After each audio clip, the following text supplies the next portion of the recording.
Hoje a gente vai mergulhar em algumas ideias assim bem instigantes do livro O Poder da Mudança, do Campbell McPherson. Isso aí. O livro olha para como as transformações, sabe, das grandes, globais, até as nossas escolhas pessoais, como elas mexem com a gente. E, mais importante, como podemos aprender a navegar por elas. Exatamente. A análise vai desde cenários como, por exemplo, a pandemia de Covid-19, que o autor até classifica como uma mudança tipo plataforma em chamas, né? Algo que vem de fora, imposto, Que força a gente a agir. isso, e vai até aquelas mudanças que nós mesmos decidimos começar, que a gente vai ver também. O foco é tentar decifrar como a gente responde nesses momentos. Perfeito. Então, a nossa missão aqui é mais do que só resumir.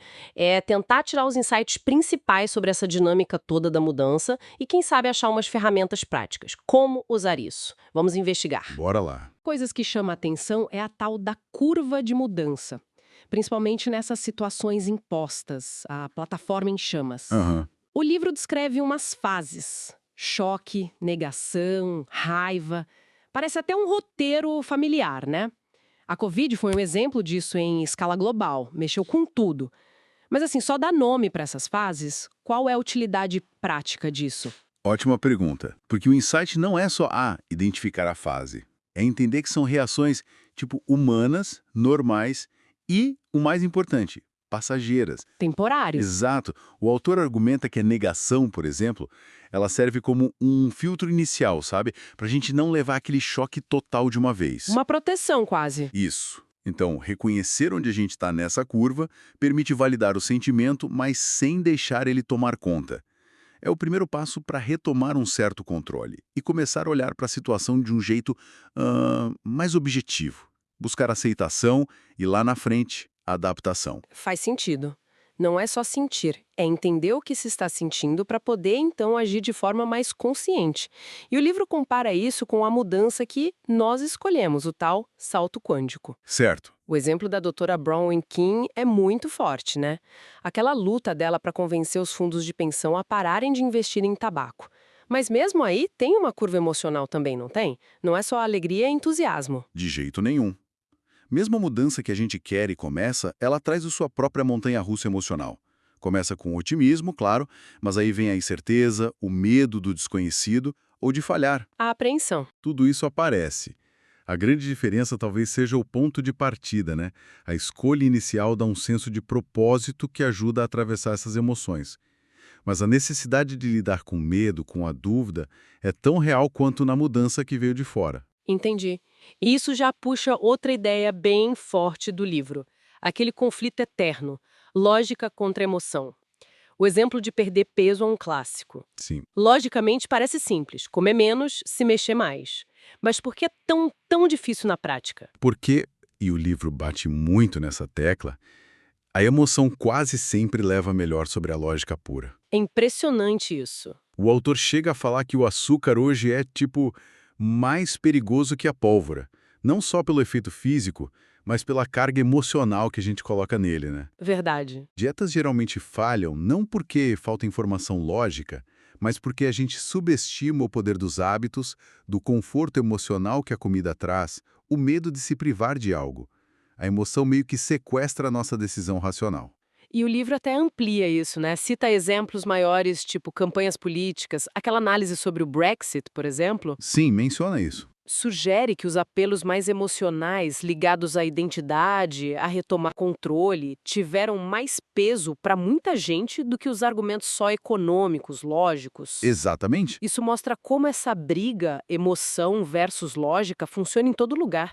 Entender isso é chave, não só para mudar algo pessoal, mas para ler o mundo ao redor. Precisamente. E se a gente juntar as peças, percebe que muitas barreiras para mudanças são, na verdade, internas. Nossas mesmo. Nossa, o medo de falhar, às vezes até o medo de dar certo. A nossa identidade, como ela está amarrada em certos comportamentos, sabe? Aquela coisa do, eu sou assim mesmo, ou eu não sou de desistir, mesmo quando talvez fosse saudável parar. Sim, o orgulho às vezes atrapalha. E o livro até menciona o tal triângulo dramático de Karpman, vítima, perseguidor, salvador. Como a gente pode cair nesses papéis sem perceber? Reconhecer esses padrões já é meio caminho andado. E tem saída para esse triângulo? O livro dá alguma dica? Dá sim, eles sugerem mudar a perspectiva. Em vez de se ver como vítima, tentar assumir um papel de criador da própria realidade. Interessante. Olhar para o perseguidor, que pode ser a situação difícil, uma crítica, não como algo que te ataca, mas como um desafiador, algo que te força a crescer. Ressignificar. Isso. E em vez de procurar um salvador, alguém para resolver tudo para você, buscar um coach, alguém que te ajude a desenvolver as ferramentas para resolver. É sobre mudar a narrativa interna para retomar o controle, a agência. Então, mesmo diante desse cenário que o autor pinta como um tsunami de mudanças sem precedentes, tecnologia, clima, sociedade, a chave está muito na nossa resposta interna. Parece que sim. Conceitos como resiliência ou aquela filosofia do escolha sua atitude, inspirada lá na peixaria Fish, de Seattle, ganham muita força nesse contexto, né? Totalmente. A resiliência não é não ter dificuldade, né? É a capacidade de levantar depois da queda. E a escolha da atitude é isso, reconhecer que, olha, eu não controlo o evento externo, a tempestade, a mudança, a pandemia, mas eu posso controlar como eu reajo a isso. É aí que está o nosso poder. Exato. Esse é o nosso espaço de manobra. Então, resumindo um pouco essa nossa exploração de hoje, a mudança é uma constante. Às vezes ela é bem dura, imposta. Mas a nossa resposta não precisa ser só passiva, né? De forma alguma. Entender essa dança das emoções, reconhecer as nossas próprias barreiras e, de forma consciente, escolher a nossa atitude. São as ferramentas que a gente tem na mão. Perfeito. A aceitação da mudança e a adaptação, elas surgem como habilidades essenciais para o nosso tempo. E não é uma aceitação passiva, de resignação. Não, é ativa. É ativa, de buscar entender e encontrar o caminho. O livro sugere que abraçar a mudança é talvez a habilidade mais crucial do século XXI. É uma ideia forte. E fica talvez uma reflexão final, né? No mundo onde tem tanta força externa parecendo ditar os rumos, pandemia, algoritmo, crise climática, será que o maior poder da mudança que a gente realmente tem acesso, cada um de nós, não está justamente na forma como a gente escolhe enxergar e responder internamente a tudo isso? Onde é que está o nosso maior controle, afinal?